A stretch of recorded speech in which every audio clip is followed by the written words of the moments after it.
செய்வனம் வைக்கிறது, ரேபிடோக்காரங்களுக்கு செய்வனம் வைக்கிறது, ஆட்டோக்காரங்களை வாழ வைக்கிறது, ஈஸியா ஆட்டோக்காரங்களை இஎம்ஐ கட்ட வைக்கிறது, செய்வனம் வைக்கிறது.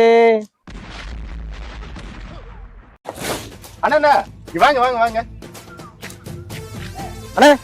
அந்த வரேன் சொல்லுங்கண்ணே. அண்ணா ஒரு 4 பேர்த்துக்கு செய்வன வைக்கணும், வைக்க முடியுமா? அண்ணே சிறப்பா பண்ணிடலானே. ஆள் யாருன்னு சொல்லுங்கண்ணே. என் ஏரியால தாயா 4 பேர் ரேபிட்டோ ஓட்டிட்டு இருக்கானுங்க, அவனுக்கு தான் வைக்கணும். ஆட்டோ டியூ கூட 2 மாசமா கட்ட முடியலையா என்னால. வர வர வீட்டு செலவு கூட காசு கொடுக்க முடிய மாட்டேங்குதுயா. வர்ற 1-2 வாடகையுமே ரேபிட்டோக்கார எடுத்துட்டு போயிடுறான். நாங்க என்னையா பண்றது? அண்ணே உங்க கஷ்டம் புரியுது, சிறப்பா பண்ணிடுவோம். அவங்களுக்கு எந்த மாதிரியான பாதிப்பும் உண்டாக்கணும்னு சொல்லுங்க.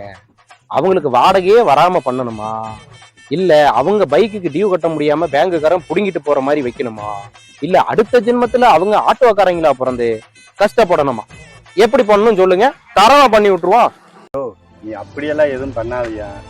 தமிழ்நாடு அரசா பார்த்து ரேபிட்டோ தடை பண்ணிட்டு எங்களுக்கு முறையான வருமானம் உனக்கு கொடுத்தாலே போதுயா, எங்களுக்கு வேற எதுவும் வேண்டாயா.